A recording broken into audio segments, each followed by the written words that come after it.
حضرت ابو ہریرہ رضی اللہ تعالیٰ عنہ سے روایت ہے، نبی صلی اللہ علیہ وسلم نے فرمایا، جس آدمی کے 3 بچے فوت ہو جائیں وہ جہنم میں داخل نہیں ہوگا مگر قسم پوری کرنے کے لیے۔ سنن ابن ماجہ حدیث نمبر 1603۔ حضرت عتبہ بن عبد سلمی رضی اللہ تعالیٰ عنہ سے روایت ہے، انہوں نے کہا، میں نے رسول اللہ صلی اللہ علیہ وسلم سے سنا، آپ نے فرمایا، جس مسلمان کے 3 بچے فوت ہو جائیں جو گناہ کی عمر کو نہ پہنچے ہوں، وہ جنت کے 8 دروازوں پر اس کا استقبال کریں گے، جس دروازے سے چاہے جنت میں داخل ہو جائے۔ سنن ابن ماجہ حدیث نمبر 1604۔ حضرت انس بن مالک رضی اللہ تعالیٰ عنہ سے روایت ہے، نبی صلی اللہ علیہ وسلم نے فرمایا، جن 2 مسلمانوں یعنی میاں بیوی کے 3 بچے فوت ہو جائیں جو گناہ کی عمر کو نہ پہنچے ہوں تو اللہ تعالیٰ ان پر رحمت کر کے انہیں جنت میں داخل کر دے گا۔ سنن ابن ماجہ حدیث نمبر 1605۔ حضرت عبداللہ بن جعفر رضی اللہ تعالیٰ عنہما سے روایت ہے، انہوں نے فرمایا، جب حضرت جعفر بن ابی طالب رضی اللہ تعالیٰ عنہ کی وفات کی خبر آئی تو رسول اللہ صلی اللہ علیہ وسلم نے فرمایا، جعفر کے گھر والوں کے لیے کھانا تیار کرو، ان کے پاس وہ چیز آ گئی ہے، یا فرمایا وہ معاملہ آ گیا ہے جس نے انہیں مشغول کر دیا ہے۔ سنن ابن ماجہ حدیث نمبر 1610۔ حضرت عبداللہ بن عمر رضی اللہ تعالیٰ عنہما سے روایت ہے، انہوں نے فرمایا، مدینے میں ایک آدمی فوت ہو گیا، اس کی ولادت بھی مدینے میں ہوئی تھی۔ نبی صلی اللہ علیہ وسلم نے اس کا جنازہ پڑھایا اور فرمایا، کاش وہ اپنے مقام پیدائش کے سوا کسی اور مقام پر فوت ہوتا۔ حاضرین میں سے ایک صاحب نے کہا، اے اللہ کے رسول، آپ یہ تمنا کیوں کر رہے ہیں؟ آپ صلی اللہ علیہ وسلم نے فرمایا، جب آدمی اپنی پیدائش کی جگہ کے علاوہ کسی اور مقام پر فوت ہوتا ہے تو اس کے لیے مقام پیدائش سے مقام وفات تک پیمائش کر کے اس کے برابر جگہ جنت میں دی جاتی ہے۔ سنن ابن ماجہ حدیث نمبر 1614۔ حضرت عائشہ رضی اللہ تعالیٰ عنہ سے روایت ہے، رسول اللہ صلی اللہ علیہ وسلم نے فرمایا، میت کی ہڈی توڑنا ایسے ہی ہے جیسے اس کی زندگی میں توڑنا۔ حضرت عائشہ رضی اللہ تعالیٰ عنہ سے روایت ہے، رسول اللہ صلی اللہ علیہ وسلم نے فرمایا، میت کی ہڈی توڑنا ایسے ہی ہے جیسے اس کی زندگی میں توڑنا۔ سنن ابن ماجہ حدیث نمبر 1616۔ حضرت عبید اللہ بن عبداللہ بن عقبہ رحمہ اللہ سے روایت ہے، انہوں نے کہا، میں نے حضرت عائشہ رضی اللہ تعالیٰ عنہ سے استفسار کرتے ہوئے کہا، امی جان، مجھے اللہ کے رسول صلی اللہ علیہ وسلم کے قرب وفات کے مرض کے متعلق بتائیے۔ انہوں نے فرمایا، رسول اللہ صلی اللہ علیہ وسلم بیمار ہو گئے، آپ پھونک مارنے لگے، ہم آپ کی پھونک کو منقع کھانے والے کی پھونک سے تشبیہ دیتے تھے، آپ باری باری ازواج مطہرات کے ہاں اقامت فرماتے تھے۔ جب آپ زیادہ بیمار ہو گئے تو امہات المومنین سے اجازت طلب کی کہ نبی صلی اللہ علیہ وسلم خود حضرت عائشہ رضی اللہ تعالیٰ عنہ کے گھر میں ٹھہرے رہیں، اور ازواج مطہرات اپنی اپنی باری پر نبی صلی اللہ علیہ وسلم کی خدمت میں حاضر ہوتی رہیں۔ ام المومنین رضی اللہ تعالیٰ عنہ نے فرمایا، رسول اللہ صلی اللہ علیہ وسلم 2 آدمیوں کے درمیان ان کے سہارے سے چلتے ہوئے میرے گھر میں داخل ہوئے، اور ضعف کی وجہ سے آپ کے قدم مبارک زمین پر لکیر بناتے آ رہے تھے۔ ان 2 حضرات میں سے ایک حضرت عباس رضی اللہ تعالیٰ عنہ تھے۔ عبید اللہ رحمہ اللہ بیان کرتے ہیں کہ میں نے یہ حدیث حضرت ابن عباس رضی اللہ تعالیٰ عنہما کے سامنے بیان کی۔ انہوں نے فرمایا، کیا آپ کو معلوم ہے کہ وہ دوسرے صاحب کون تھے جن کا حضرت عائشہ رضی اللہ تعالیٰ عنہ نے نام نہیں لیا؟ وہ حضرت علی بن ابی طالب رضی اللہ تعالیٰ عنہ تھے۔ سنن ابن ماجہ حدیث نمبر 1618۔ حضرت عائشہ رضی اللہ تعالیٰ عنہ سے روایت ہے، انہوں نے فرمایا، نبی صلی اللہ علیہ وسلم ان الفاظ کے ساتھ اللہ کی پناہ حاصل کرتے تھے، اذهب البأس رب الناس واشف انت الشافی لا شفاء الا شفاؤک شفاء لا یغادر سقما۔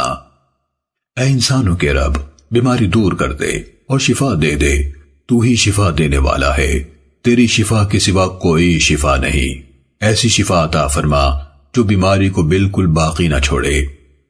جس بیماری میں نبی صلی اللہ علیہ وسلم کی وفات ہوئی، اس کے دوران میں جب طبیعت زیادہ ناساز ہو گئی تو میں یہ دعا پڑھتی اور نبی صلی اللہ علیہ وسلم کا ہاتھ پکڑ کر آپ کے جسم پر پھیرتی تھی۔ حیات مبارکہ کے آخری دن جبکہ میں نے دم کرنا چاہا تو رسول اللہ صلی اللہ علیہ وسلم نے اپنا ہاتھ مبارک میرے ہاتھ سے نکال لیا اور فرمایا، اللہم اغفر لی والحقنی بالرفیق الاعلی، اے اللہ میری مغفرت فرما اور مجھے بلند مرتبہ ساتھیوں سے ملا دے۔ ام المومنین رضی اللہ تعالیٰ عنہ نے فرمایا، یہ آخری الفاظ ہیں جو میں نے آپ صلی اللہ علیہ وسلم کی زبان مبارک سے سنے۔ سننے ابن ماجہ حدیث نمبر 1619۔ حضرت عائشہ رضی اللہ تعالیٰ عنہ سے روایت ہے، انہوں نے فرمایا، میں نے رسول اللہ صلی اللہ علیہ وسلم سے سنا، آپ فرما رہے تھے، جو بھی نبی بیمار ہوتا ہے اسے دنیا اور آخرت میں سے ایک چیز کے انتخاب کا اختیار دیا جاتا ہے۔ ام المومنین رضی اللہ تعالیٰ عنہ نے فرمایا، جب رسول اللہ صلی اللہ علیہ وسلم پر وہ بیماری آئی جس میں آپ کی وفات ہوئی، اس دوران میں ایک دفعہ نبی صلی اللہ علیہ وسلم کی آواز بھاری ہو گئی۔ میں نے سنا تو آپ فرما رہے تھے، مع الذین انعم اللہ علیہم من النبیین والصدیقین والشہداء والصالحین، ان لوگوں کے ساتھ جن پر اللہ نے انعامات نازل کیے ہیں، نبیوں، صدیقوں، شہیدوں اور نیک لوگوں میں سے۔ تب مجھے یقین ہو گیا کہ نبی صلی اللہ علیہ وسلم کو وہ اختیار دے دیا گیا ہے۔ سننے ابن ماجہ حدیث نمبر 1620۔ ام المومنین حضرت عائشہ رضی اللہ تعالیٰ عنہ سے روایت ہے، انہوں نے فرمایا، ایک بار نبی صلی اللہ علیہ وسلم کے ازواج مطہرات ایک جگہ جمع تھی، ان میں سے کوئی بھی غیر حاضر نہ تھی۔ اتنے میں حضرت فاطمہ رضی اللہ تعالیٰ عنہ تشریف لے آئیں۔ ان کی چال رسول اللہ صلی اللہ علیہ وسلم کی چال سے انتہائی مشابہ تھی۔ نبی صلی اللہ علیہ وسلم نے فرمایا، میری بیٹی کو خوش آمدید۔ پھر انہیں اپنی بائیں طرف بٹھا لیا اور چپکے سے انہیں کوئی بات بتائی تو حضرت فاطمہ رضی اللہ تعالیٰ عنہ رونے لگی۔ رسول اللہ صلی اللہ علیہ وسلم نے انہیں پھر چپکے سے کوئی بات بتائی تو وہ ہنس پڑی۔ میں نے ان سے کہا، آپ رو کیوں رہی تھیں؟ انہوں نے فرمایا، میں رسول اللہ صلی اللہ علیہ وسلم کا راز ظاہر نہیں کر سکتی۔ میں نے کہا، میں نے کبھی اس طرح غم کے فوراً بعد خوشی حاصل ہوتے نہیں دیکھی جس طرح آج دیکھی ہے۔ جب وہ روئی تھی تو میں نے ان سے کہا، رسول اللہ صلی اللہ علیہ وسلم نے ہم سب کو چھوڑ کر آپ سے خاص طور پر بات کی ہے، یہ تو ایک شرف اور خوشی کی بات ہے، پھر بھی آپ رو رہی ہیں۔ میں نے ان سے پوچھا کہ نبی صلی اللہ علیہ وسلم نے کیا فرمایا تھا؟ انہوں نے کہا، میں اللہ کے رسول کا راز ظاہر نہیں کر سکتی۔ جب نبی صلی اللہ علیہ وسلم کی وفات ہو گئی تو اس کے بعد کسی مناسب موقع پر میں نے ان سے پھر پوچھا کہ آپ صلی اللہ علیہ وسلم نے کیا فرمایا تھا؟ حضرت فاطمہ رضی اللہ تعالیٰ عنہ نے فرمایا، رسول اللہ صلی اللہ علیہ وسلم مجھے بتا رہے تھے کہ حضرت جبرائیل علیہ السلام آپ صلی اللہ علیہ وسلم کے ساتھ ہر سال ایک بار قرآن مجید کا دور کیا کرتے تھے۔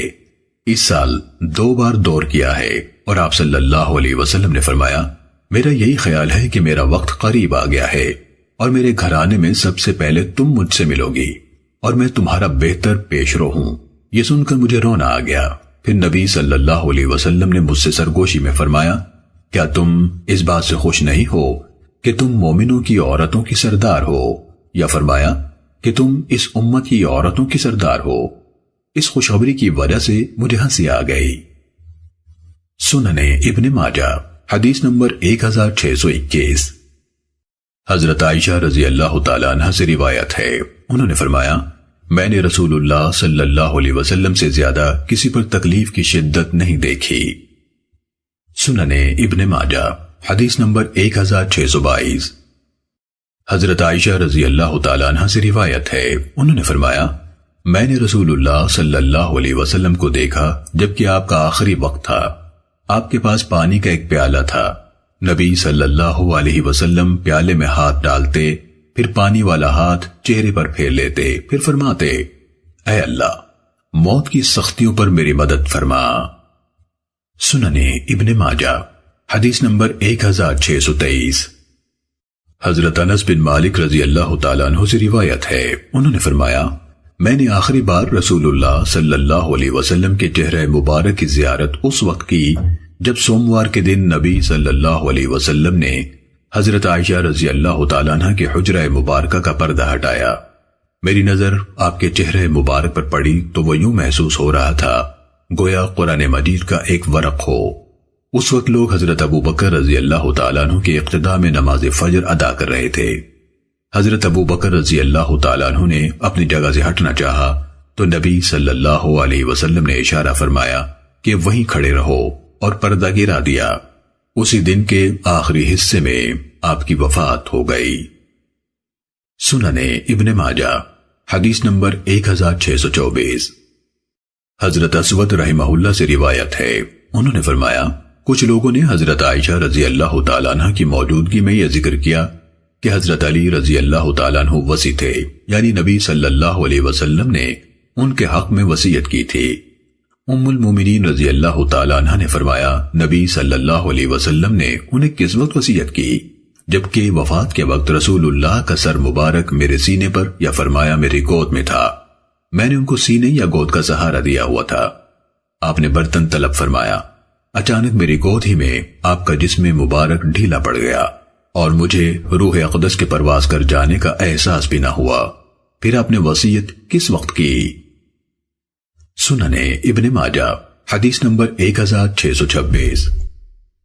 حضرت انس بن مالک رضی اللہ تعالیٰ عنہ سے روایت ہے، انہوں نے بیان کیا جب رسول اللہ صلی اللہ علیہ وسلم کو وفات کے وقت گھبراہٹ یا تکلیف محسوس ہوئی تو حضرت فاطمہ رضی اللہ تعالیٰ عنہ نے فرمایا ہائے ابا جان کی تکلیف۔ اللہ کے رسول صلی اللہ علیہ وسلم نے فرمایا آج کے بعد تیرے والد کو کوئی تکلیف نہیں ہوگی، تیرے والد کو وہ چیز یعنی موت پیش آ گئی ہے جس سے کسی کو چھٹکارا نہیں، قیامت کے روز ملاقات ہوگی۔ سنن ابن ماجہ حدیث نمبر 1629۔ حضرت انس بن مالک رضی اللہ تعالیٰ عنہ سے روایت ہے، انہوں نے فرمایا مجھے حضرت فاطمہ رضی اللہ تعالیٰ عنہ نے فرمایا انس تمہارے دلوں نے یہ کیسے گوارا کیا کہ تم اپنے ہاتھوں سے رسول اللہ صلی اللہ علیہ وسلم کے جسد اطہر پر مٹی ڈال دو۔ حضرت انس رضی اللہ تعالیٰ عنہ نے مزید فرمایا جب رسول اللہ صلی اللہ علیہ وسلم کی وفات ہوئی تو حضرت فاطمہ رضی اللہ تعالیٰ عنہ نے فرمایا ہائے ابا جان، میں جبریل کو آپ کی وفات کی خبر دیتی ہوں۔ ہائے ابا جان، آپ کو اپنے رب کا کتنا قرب حاصل ہے۔ ہائے ابا جان، جنت الفردوس آپ کا ٹھکانہ ہے۔ ہائے ابا جان، رب نے آپ کو بلایا اور آپ نے اس کے بلاوے پر لبیک کہہ دیا۔ حماد بن زید رحمہ اللہ بیان کرتے ہیں کہ میں نے اپنے استاد اور حضرت انس رضی اللہ تعالیٰ عنہ کے شاگرد جناب ثابت رحمہ اللہ کو دیکھا کہ جب انہوں نے یہ حدیث بیان فرمائی تو بہت روئے، حتیٰ کہ مجھے آپ کی پسلیاں اوپر نیچے ہوتی نظر آئیں۔ سنن ابن ماجہ حدیث نمبر 1630۔ حضرت انس رضی اللہ تعالیٰ عنہ سے روایت ہے، انہوں نے فرمایا جس دن رسول اللہ صلی اللہ علیہ وسلم مدینہ منورہ میں تشریف فرما ہوئے اس کی ہر چیز روشن ہو گئی، اور جس دن آپ کی وفات ہوئی مدینے کی ہر چیز تاریک ہو گئی۔ ہم نے نبی صلی اللہ علیہ وسلم کو دفن کر کے اپنے ہاتھ جھاڑے تو اسی وقت ہمیں اپنے دلوں کی حالت بدلی ہوئی محسوس ہوئی۔ سنن ابن ماجہ حدیث نمبر 1631۔ حضرت عبداللہ بن عمر رضی اللہ تعالیٰ عنہما سے روایت ہے، انہوں نے فرمایا رسول اللہ صلی اللہ علیہ وسلم کے عہد مبارک میں ہم اپنی عورتوں سے بات کرتے ہوئے اور بے تکلفی کا اظہار کرتے ہوئے بھی ڈرتے تھے، اس ڈر سے کہ قرآن میں ہماری کسی غلطی پر تنبیہ والا فرمان نازل ہو جائے گا۔ جب رسول اللہ صلی اللہ علیہ وسلم کی وفات ہو گئی تو ہم ہر قسم کی باتیں کرنے لگے، یعنی اس درجے کی احتیاط نہ رہی۔ سنن ابن ماجہ حدیث نمبر 1632۔ حضرت انس رضی اللہ تعالیٰ عنہ سے روایت ہے کہ رسول اللہ صلی اللہ علیہ وسلم کے رحلت فرما جانے کے بعد ایک بار حضرت ابو بکر رضی اللہ تعالیٰ عنہ نے حضرت عمر رضی اللہ تعالیٰ عنہ سے کہا چلیے حضرت ام ایمن رضی اللہ تعالیٰ عنہ کے ہاں چلیں اور ان سے ملاقات کرائیں، جس طرح رسول اللہ صلی اللہ علیہ وسلم ان سے ملاقات کے لیے تشریف لے جایا کرتے تھے۔ حضرت انس رضی اللہ تعالیٰ عنہ نے فرمایا، جب ہم لوگ ان کی خدمت میں حاضر ہوئے تو وہ رسول اللہ صلی اللہ علیہ وسلم کو یاد کر کے اشکبار ہو گئیں۔ دونوں حضرات نے فرمایا، آپ کیوں رو رہی ہیں؟ اللہ کے پاس جو کچھ ہے وہ اس کے رسول صلی اللہ علیہ وسلم کے لیے یعنی دنیا کی متاع اور آسائشوں سے کہیں بہتر ہے۔ ام ایمن رضی اللہ تعالیٰ عنہ نے فرمایا، یہ تو میں بھی جانتی ہوں کہ اللہ کے پاس جو کچھ ہے وہ اس کے رسول صلی اللہ علیہ وسلم کے لیے بہتر ہے، لیکن میں تو اس لیے روتی ہوں کہ رسول اللہ صلی اللہ علیہ وسلم کی وفات سے آسمان سے وحی آنا بند ہو گئی ہے۔ ان کی اس بات سے شیخین رضی اللہ تعالیٰ عنہما کو بھی رونا آ گیا اور وہ بھی رونے لگے۔ سننے ابن ماجہ حدیث نمبر 1635۔ حضرت ابو ہریرہ رضی اللہ تعالیٰ عنہ سے روایت ہے، رسول اللہ صلی اللہ علیہ وسلم نے فرمایا، ابن آدم کے ہر عمل کے ثواب میں اضافہ کیا جاتا ہے۔ نیکی کا ثواب 10 گنا سے 700 گنا بلکہ اس سے بھی زیادہ جتنا اللہ چاہے ملتا ہے۔ اللہ تعالیٰ فرماتا ہے، مگر روزہ اس قانون سے مستثنا ہے کیونکہ وہ خالصتاً میرے لیے ہوتا ہے اور میں ہی اس کی جزا دوں گا۔ بندہ میری خاطر اپنی خواہشات اور کھانا ترک کرتا ہے۔ روزے دار کے لیے 2 خوشیاں ہیں، ایک خوشی روزہ کھولتے وقت حاصل ہوتی ہے اور ایک خوشی اپنے رب سے ملاقات کے وقت حاصل ہوگی۔ اللہ کے ہاں روزے دار کے منہ کی بو کستوری کی مہک سے بھی زیادہ عمدہ ہے۔ سننے ابن ماجہ حدیث نمبر 1638۔ حضرت مطرف بن عبداللہ رحمہ اللہ جو قبیلہ بنو عامر بن صعصع سے تھے، ان سے روایت ہے کہ حضرت عثمان بن ابو العاص ثقفی رضی اللہ تعالیٰ عنہ نے انہیں پلانے کے لیے دودھ طلب فرمایا۔ مطرف رحمہ اللہ نے کہا، میں روزے سے ہوں۔ حضرت عثمان ثقفی رضی اللہ تعالیٰ عنہ نے فرمایا، میں نے رسول اللہ صلی اللہ علیہ وسلم سے سنا، آپ فرما رہے تھے، روزہ جہنم سے بچانے والی ڈھال ہے، جس طرح لڑائی میں تم میں سے کسی کی ڈھال ہوتی ہے۔ سننے ابن ماجہ حدیث نمبر 1639۔ حضرت سہل بن سعد رضی اللہ تعالیٰ عنہ سے روایت ہے، نبی صلی اللہ علیہ وسلم نے فرمایا، جنت میں ایک دروازہ ہے جسے ریان کہا جاتا ہے۔ قیامت کے دن آواز دی جائے گی، کہا جائے گا، روزے رکھنے والے کہاں ہیں؟ چنانچہ جو شخص روزہ رکھنے والوں میں سے ہوگا وہ اس دروازے میں داخل ہو جائے گا، اور جو اس میں داخل ہوگا اسے کبھی پیاس نہیں لگے گی۔ سننے ابن ماجہ حدیث نمبر 1640۔ حضرت ابو ہریرہ رضی اللہ تعالیٰ عنہ سے روایت ہے، رسول اللہ صلی اللہ علیہ وسلم نے فرمایا، جو شخص ایمان رکھتے ہوئے اور ثواب کی نیت سے رمضان کے روزے رکھے اس کے سابقہ گناہ معاف ہو جائیں گے۔ سننے ابن ماجہ حدیث نمبر 1641۔ حضرت ابو ہریرہ رضی اللہ تعالیٰ عنہ سے روایت ہے، رسول اللہ صلی اللہ علیہ وسلم نے فرمایا، جب رمضان کی پہلی رات آتی ہے تو شیطانوں اور سرکش جنوں کو جکڑ دیا جاتا ہے، جہنم کے دروازے بند کر دیے جاتے ہیں، ان میں سے کوئی دروازہ کھلا نہیں رہتا، اور جنت کے دروازے کھول دیے جاتے ہیں، ان میں سے کوئی دروازہ بند نہیں رہتا، اور ایک اعلان کرنے والا منادی کرتا ہے، اے نیکی کے طلبگار آگے بڑھ، اور اے برائی کے طلبگار رک جا، اور اللہ تعالیٰ جہنم سے بعض لوگوں کو آزاد کرتا ہے۔ رمضان میں ہر رات اسی طرح ہوتا ہے۔ سننے ابن ماجہ حدیث نمبر 1642۔ حضرت جابر رضی اللہ تعالیٰ عنہ سے روایت ہے، رسول اللہ صلی اللہ علیہ وسلم نے فرمایا، اللہ تعالیٰ ہر افطار کے وقت کچھ لوگوں کو آزاد فرماتا ہے، اور یہ رمضان کی ہر رات میں ہوتا ہے۔ سننے ابن ماجہ حدیث نمبر 1643۔ ام المومنین حضرت ام سلمہ رضی اللہ تعالیٰ عنہ سے روایت ہے، انہوں نے فرمایا، رسول اللہ صلی اللہ علیہ وسلم شعبان کو رمضان سے ملا دیتے تھے۔ سننے ابن ماجہ حدیث نمبر 1648۔ حضرت ربیعہ بن غاز رحمہ اللہ سے روایت ہے کہ انہوں نے ام المومنین حضرت عائشہ رضی اللہ تعالیٰ عنہ سے رسول اللہ صلی اللہ علیہ وسلم کے روزوں کے بارے میں سوال کیا تو ام المومنین رضی اللہ تعالیٰ عنہ نے فرمایا، آپ صلی اللہ علیہ وسلم پورا شعبان روزے رکھتے تھے، حتیٰ کہ اسے رمضان سے ملا دیتے تھے۔ سننے ابن ماجہ حدیث نمبر 1649۔ حضرت ابو ہریرہ رضی اللہ تعالیٰ عنہ سے روایت ہے، رسول اللہ صلی اللہ علیہ وسلم نے فرمایا، رمضان شروع ہونے سے 1-2 دن پہلے روزہ نہ رکھو، سوائے اس شخص کے جو پہلے سے وہ روزہ رکھتا چلا آ رہا ہو تو اس دن بھی رکھ لے۔ سننے ابن ماجہ حدیث نمبر 1650۔ حضرت ابو ہریرہ رضی اللہ تعالیٰ عنہ سے روایت ہے، رسول اللہ صلی اللہ علیہ وسلم نے فرمایا، جب شعبان آدھا ہو جائے تو رمضان آ جانے تک کوئی روزہ نہیں۔ سننے ابن ماجہ حدیث نمبر 1651۔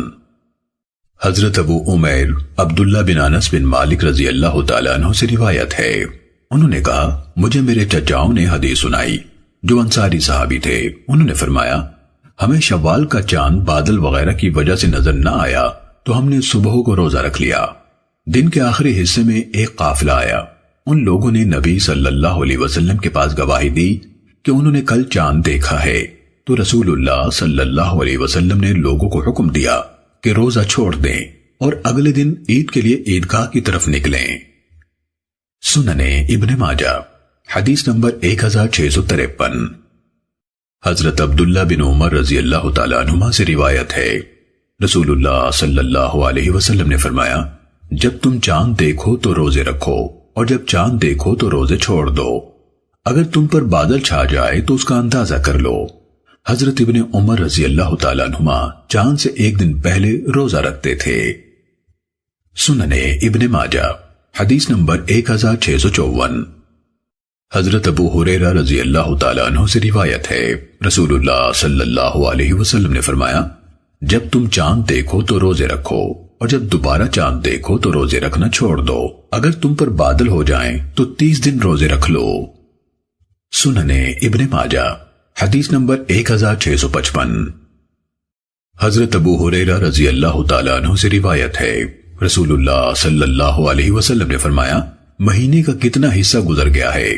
ہم نے کہا 22 دن گزر گئے ہیں اور باقی 8 دن ہیں۔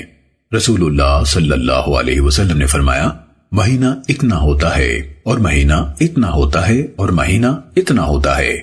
آپ صلی اللہ علیہ وسلم نے 3 بار یہ الفاظ فرمائے اور تیسری بار 1 انگلی بند فرما لی۔ سننے ابن ماجہ حدیث نمبر 1656۔ حضرت سعد بن ابی وقاص رضی اللہ تعالیٰ عنہ سے روایت ہے، رسول اللہ صلی اللہ علیہ وسلم نے فرمایا، مہینہ اتنا اتنا اور اتنا ہوتا ہے۔ آپ صلی اللہ علیہ وسلم نے تیسری بار کے اشارے سے 29 کا اشارہ مکمل کیا۔ سننے ابن ماجہ حدیث نمبر 1657۔ حضرت ابو ہریرہ رضی اللہ تعالیٰ عنہ سے روایت ہے، انہوں نے فرمایا، ہم نے رسول اللہ صلی اللہ علیہ وسلم کے عہد مبارک میں 30 روزوں کی نسبت 29 روزے زیادہ دفع رکھے۔ سننے ابن ماجہ حدیث نمبر 1658۔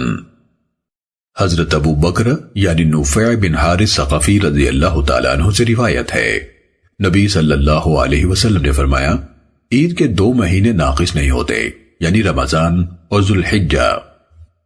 سننے ابن ماجہ حدیث نمبر 1659۔ حضرت ابو ہریرہ رضی اللہ تعالیٰ عنہ سے روایت ہے، رسول اللہ صلی اللہ علیہ وسلم نے فرمایا، عید الفطر اس دن ہے جس دن تم رمضان مکمل کر کے روزہ چھوڑتے ہو، اور عید الاضحیٰ اس دن ہے جس دن تم قربانی کرتے ہو۔ سننے ابن ماجہ حدیث نمبر 1660۔ حضرت عبداللہ بن عباس رضی اللہ تعالیٰ عنہما سے روایت ہے، انہوں نے فرمایا، رسول اللہ صلی اللہ علیہ وسلم نے سفر میں کبھی روزہ رکھا اور کبھی چھوڑ دیا۔ سننے ابن ماجہ حدیث نمبر 1661۔ حضرت عائشہ رضی اللہ تعالیٰ عنہ سے روایت ہے کہ حضرت حمزہ بن عمرو اسلمی رضی اللہ تعالیٰ عنہ نے رسول اللہ صلی اللہ علیہ وسلم سے سوال کیا اور کہا، میں نفلی روزے رکھا کرتا ہوں، کیا سفر میں بھی روزہ رکھ لیا کروں؟ رسول اللہ صلی اللہ علیہ وسلم نے فرمایا، اگر تو چاہے تو روزہ رکھ لے، چاہے تو چھوڑ دے۔ سننے ابن ماجہ حدیث نمبر 1662۔ حضرت ابو دردہ رضی اللہ تعالیٰ عنہ سے روایت ہے، انہوں نے فرمایا، میں نے دیکھا کہ ہم لوگ ایک سفر میں رسول اللہ صلی اللہ علیہ وسلم کے ساتھ تھے، اور اس دن شدید گرمی تھی، حتیٰ کہ آدمی گرمی کی شدت سے بچنے کے لیے اپنے سر پر ہاتھ رکھ لیتا تھا۔ اس دن قافلے کے لوگوں میں کسی کا روزہ نہیں تھا سوائے رسول اللہ صلی اللہ علیہ وسلم اور حضرت عبداللہ بن رواحہ رضی اللہ تعالیٰ عنہ کے۔ سننے ابن ماجہ حدیث نمبر 1663۔ حضرت کعب بن عاصم رضی اللہ تعالیٰ عنہ سے روایت ہے کہ رسول اللہ صلی اللہ علیہ وسلم نے فرمایا، سفر میں روزہ رکھنا نیکی نہیں۔ سننے ابن ماجہ حدیث نمبر 1664۔ حضرت عبداللہ بن عمر رضی اللہ تعالیٰ عنہما سے روایت ہے، رسول اللہ صلی اللہ علیہ وسلم نے فرمایا، سفر میں روزہ رکھنا نیکی نہیں۔ سننے ابن ماجہ حدیث نمبر 1665۔ حضرت انس بن مالک رضی اللہ تعالیٰ عنہ سے روایت ہے، یہ صحابی قبیلہ بنو عبدالعشل کی شاخ بنو عبداللہ بن قعب سے ہیں۔ انہوں نے کہا، رسول اللہ صلی اللہ علیہ وسلم کے گھڑ سوار دستے نے ہمارے قبیلے پر حملہ کیا۔ میں رسول اللہ صلی اللہ علیہ وسلم کی خدمت میں حاضر ہوا تو آپ کھانا کھا رہے تھے، تو آپ نے فرمایا، آ جاؤ کھانا کھا لو۔ میں نے کہا، میرا روزہ ہے۔ فرمایا، بیٹھ جاؤ، میں تمہیں روزے کی بات بتاؤں۔ اللہ تعالیٰ نے مسافر کو آدھی نماز معاف کر دی ہے، اور مسافر، حاملہ اور دودھ پلانے والی کو روزہ یا روزے معاف کر دیے ہیں۔ اللہ کی قسم، نبی صلی اللہ علیہ وسلم نے یہ دونوں لفظ فرمائے یا ان میں سے ایک لفظ فرمایا۔ مجھے اپنے آپ پر افسوس ہے کہ میں رسول اللہ صلی اللہ علیہ وسلم کے کھانے میں شریک نہ ہوا۔ سننے ابن ماجہ حدیث نمبر 1667۔ ام المومنین حضرت عائشہ رضی اللہ تعالیٰ عنہ سے روایت ہے، انہوں نے فرمایا، میرے ذمہ رمضان کے روزے ہوتے تھے تو میں ان کی قضا نہیں دیتی تھی حتیٰ کہ شعبان آ جاتا۔ سننے ابن ماجہ حدیث نمبر 1669۔ ام المومنین حضرت عائشہ رضی اللہ تعالیٰ عنہ سے روایت ہے، انہوں نے فرمایا، نبی صلی اللہ علیہ وسلم کے ہاں رہتے ہوئے ہمیں حیض آتا تھا تو آپ صلی اللہ علیہ وسلم ہمیں روزے کی قضا کا حکم دیتے تھے۔ سننے ابن ماجہ حدیث نمبر 1670۔ حضرت ابو ہریرہ رضی اللہ تعالیٰ عنہ سے روایت ہے، انہوں نے فرمایا، ایک آدمی نبی صلی اللہ علیہ وسلم کی خدمت میں حاضر ہوا اور بولا، میں تباہ ہو گیا۔ آپ صلی اللہ علیہ وسلم نے فرمایا، تو کیسے تباہ ہو گیا؟ اس نے کہا، میں رمضان میں اپنی بیوی سے ہم بستری کر بیٹھا ہوں۔ تو نبی صلی اللہ علیہ وسلم نے فرمایا، ایک انسان یعنی غلام یا لونڈی آزاد کرو۔ اس نے کہا، میرے پاس غلام خریدنے کے لیے مال نہیں۔ آپ نے فرمایا، مسلسل 2 ماہ روزے رکھ لو۔ اس نے کہا، مجھ میں اس کی طاقت نہیں۔ آپ نے فرمایا، 60 مسکینوں کو کھانا کھلا دو۔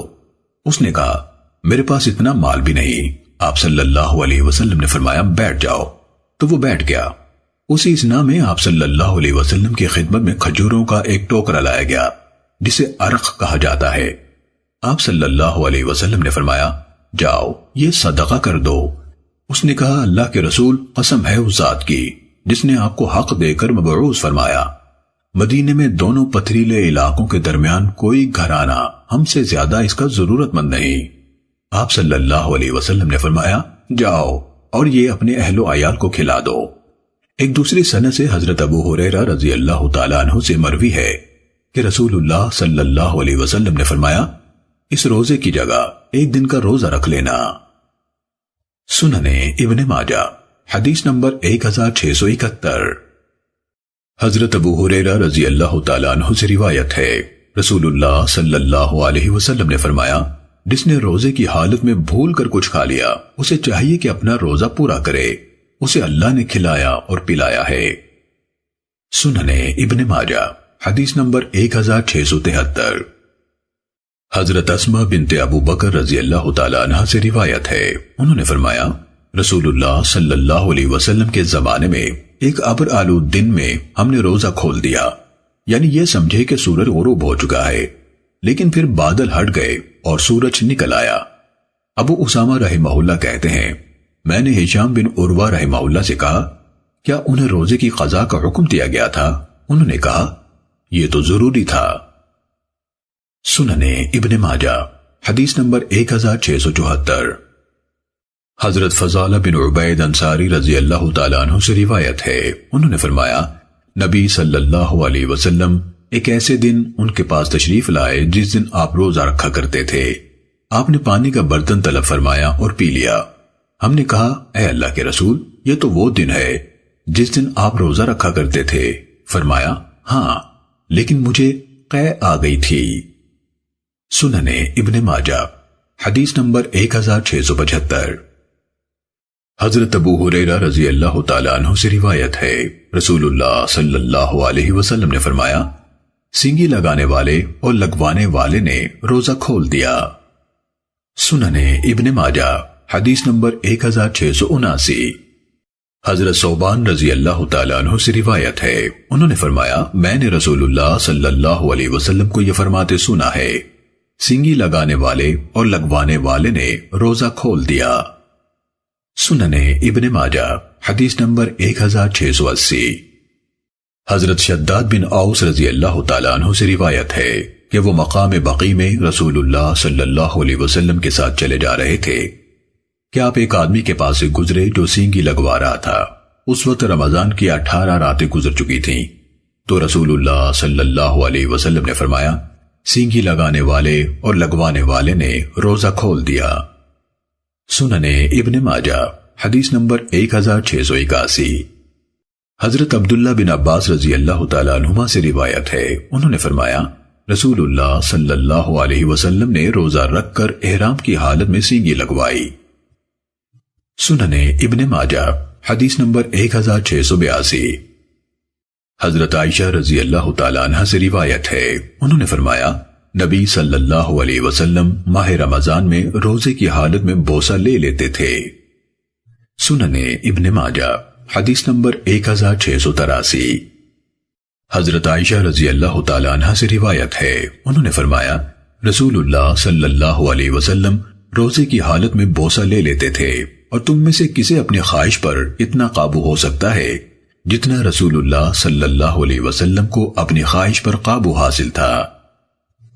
سننے ابن ماجہ حدیث نمبر 1684۔ ام المومنین حضرت حفصہ رضی اللہ تعالیٰ عنہ سے روایت ہے کہ نبی صلی اللہ علیہ وسلم روزے کی حالت میں بوسہ لے لیتے تھے۔ سننے ابن ماجہ حدیث نمبر 1685۔ حضرت ابراہیم نخعی رحمہ اللہ سے روایت ہے کہ حضرت اسود اور حضرت مسروق رحمہم اللہ ام المومنین حضرت عائشہ رضی اللہ تعالیٰ عنہ کی خدمت میں حاضر ہوئے اور کہا، کیا رسول اللہ صلی اللہ علیہ وسلم روزے کی حالت میں مباشرت کرتے تھے؟ ام المومنین رضی اللہ تعالی عنہ نے فرمایا، آپ صلی اللہ علیہ وسلم ایسے کر لیا کرتے تھے، لیکن آپ صلی اللہ علیہ وسلم کو اپنی خواہش پر تم سے زیادہ قابو حاصل تھا۔ سننے ابن ماجہ حدیث نمبر 1687۔ حضرت عبداللہ بن عباس رضی اللہ تعالیٰ عنہما سے روایت ہے، انہوں نے فرمایا، بوڑھے روزے دار کو بیوی سے مباشرت یعنی معانقہ وغیرہ کی اجازت ہے، اور جوان کے لیے مکروہ ہے۔ سننے ابن ماجہ حدیث نمبر 1688۔ حضرت ابو ہریرہ رضی اللہ تعالیٰ عنہ سے روایت ہے، رسول اللہ صلی اللہ علیہ وسلم نے فرمایا، بعض روزے داروں کو روزے سے بھوک کے سوا کچھ نہیں ملتا، اور بعض قیام کرنے والوں کو قیام سے بیداری کے سوا کچھ نہیں ملتا۔ سننے ابن ماجہ حدیث نمبر 1690۔ حضرت ابو ہریرہ رضی اللہ تعالیٰ عنہ سے روایت ہے، رسول اللہ صلی اللہ علیہ وسلم نے فرمایا، جب تم میں سے کسی کا دن کو روزہ ہو تو وہ فحش گوئی نہ کرے اور ناروا حرکت نہ کرے، اگر کوئی اس سے بدتمیزی کرے تو کہہ دے میں روزے دار آدمی ہوں۔ سننے ابن ماجہ حدیث نمبر 1691۔ حضرت انس بن مالک رضی اللہ تعالیٰ عنہ سے روایت ہے، رسول اللہ صلی اللہ علیہ وسلم نے فرمایا، سحری کھایا کرو کیونکہ سحری میں برکت ہے۔ سننے ابن ماجہ حدیث نمبر 1692۔ حضرت عبداللہ بن عباس رضی اللہ تعالیٰ عنہما سے روایت ہے، نبی صلی اللہ علیہ وسلم نے فرمایا، سحری کے کھانے کے ساتھ دن کے روزے کے لیے مدد حاصل کرو، اور قیلولے کے ذریعے سے قیام اللیل یعنی نماز تہجد کے لیے مدد حاصل کرو۔ سننے ابن ماجہ حدیث نمبر 1693۔ حضرت حذیفہ رضی اللہ تعالیٰ عنہ سے روایت ہے، انہوں نے فرمایا، میں نے رسول اللہ صلی اللہ علیہ وسلم کے ساتھ سحری کھائی جبکہ دن نکل آیا تھا لیکن سورج طلوع نہیں ہوا تھا۔ امام ابو اسحاق رحمہ اللہ نے کہا حضرت حذیفہ رضی اللہ تعالیٰ عنہ کی حدیث منسوخ ہے اور کچھ بھی نہیں۔ سننے ابن ماجہ حدیث نمبر 1695۔ حضرت عبداللہ بن مسعود رضی اللہ تعالیٰ عنہ سے روایت ہے رسول اللہ صلی اللہ علیہ وسلم نے فرمایا تم میں سے کسی کو بلال رضی اللہ عنہ کی اذان سحری کھانے سے مانے نہ ہو، وہ تو اس لیے اذان دیتے ہیں کہ تم میں سے جو سو رہا ہے وہ جاگ جائے اور جو قیام کر رہا ہے وہ نماز فجر کی تیاری کی طرف لوٹ جائے۔ اور فجر یہ نہیں کہ روشنی اس طرح اوپر کو بلند ہو جائے بلکہ اس طرح ہے یعنی آسمان کے افق پر چوڑائی کے رخ پھیل جائے۔ سننے ابن ماجہ حدیث نمبر 1696۔ حضرت سہل بن سعد رضی اللہ تعالیٰ عنہ سے روایت ہے نبی صلی اللہ علیہ وسلم نے فرمایا لوگ اس وقت تک بھلائی پر رہیں گے جب تک روزہ جلدی کھولتے رہیں گے۔ سننے ابن ماجہ حدیث نمبر 1697۔ حضرت ابو ہریرہ رضی اللہ تعالیٰ عنہ سے روایت ہے رسول اللہ صلی اللہ علیہ وسلم نے فرمایا لوگ اس وقت تک بھلائی پر رہیں گے جب تک روزہ جلدی کھولتے رہیں گے۔ روزہ جلدی کھولا کرو کیونکہ یہودی دیر کرتے ہیں۔ سننے ابن ماجہ حدیث نمبر 1698۔ حضرت سلمان بن عامر رضی اللہ تعالیٰ عنہ سے روایت ہے رسول اللہ صلی اللہ علیہ وسلم نے فرمایا جب کوئی روزہ کھولے تو اسے چاہیے کہ خشک کھجور سے روزہ کھولے، اگر کھجور نہ ملے تو پانی سے روزہ کھول لے کیونکہ وہ پاک کرنے والا ہے۔ سننے ابن ماجہ حدیث نمبر 1699۔